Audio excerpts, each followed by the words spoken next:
Good morning, YouTube. It's Jason the Wisdom Junkie, and I hope the day has greeted you well.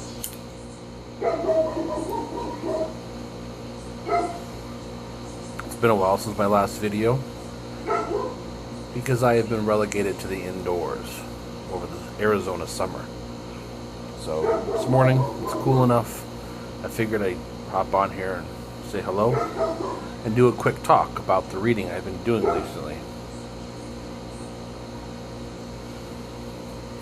Smoking my Ronaldo Skipper, some Dunhill 965. Ramana Maharshi, Indian sage, Indian guru.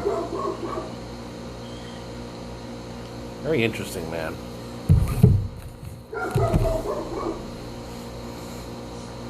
Maharshi calls for us to find out who we are and then to abide in that place as much as possible. He divides the self and the ego. The ego being everything that the mind produces that exists outside the self, the true self. The ego being our thoughts and everything that stems from the thoughts. Our fears, our anxieties, our happiness, our sadness, our contradiction, everything. Everything that causes us suffering.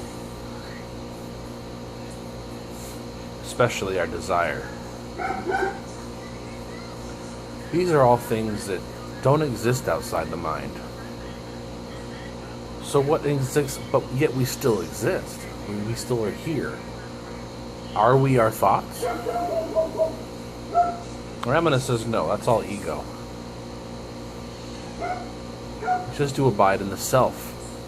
Well, you have to first ask, who is the self?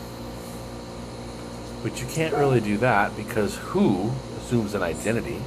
An identity is nothing but a construct of the mind. So then you have to ask, what are we?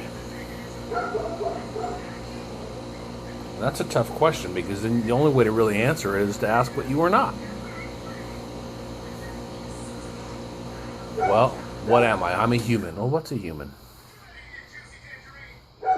I'm a body? I'm a body? Okay, well, if I cut off my arm, and I lay my arm in front of me, and I can see my arm, and I'm viewing my severed arm, am I still my body? No. What if I lose all of my limbs and I'm just sitting there? Am I still my body? No.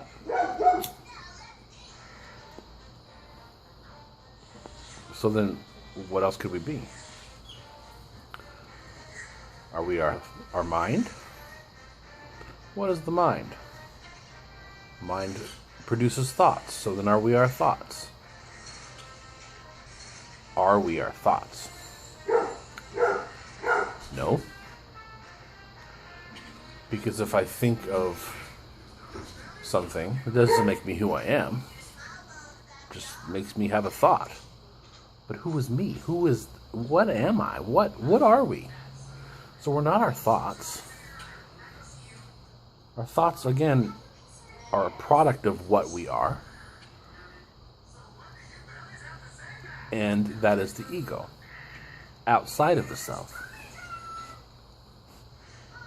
So then what are we?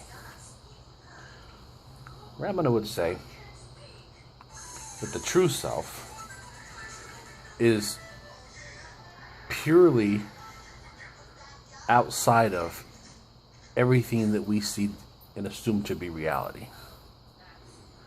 That the true self is behind what our perceptions are, what our thoughts are, what our bodies are, what is behind all of that is our true self.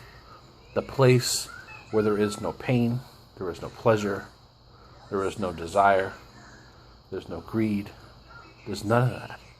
There's not even perception. It's just pure beingness or pure awareness. And that's the self. According to Ramana,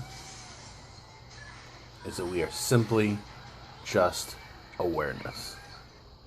And the awareness, what is that? Well, that's the mystery, isn't it? Somehow it's just a connectedness to the universe, an awareness. And that when we abide in the self, then we separate our self from our ego. That is the place where contentment can be found.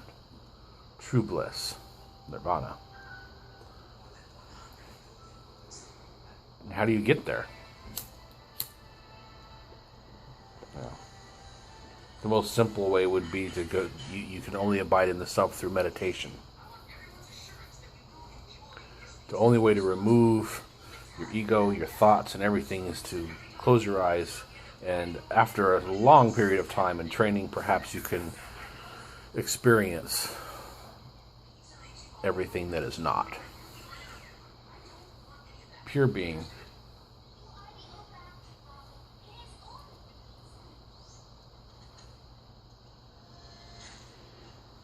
So, that's his thoughts.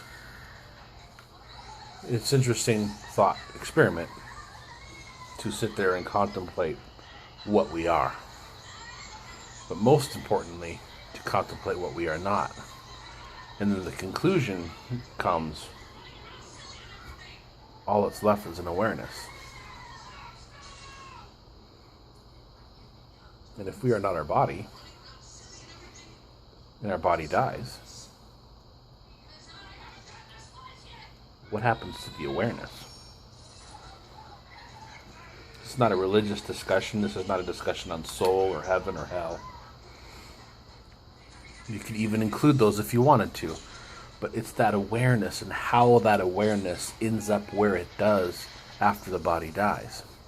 And rids itself of the ego, the thoughts, the desires, the conflicts. The awareness. The I am isness of things. So, that's your food for thought for the day, fellas, ladies. I appreciate you tuning in. Until next time, the smoking lamp is out. We'll see you.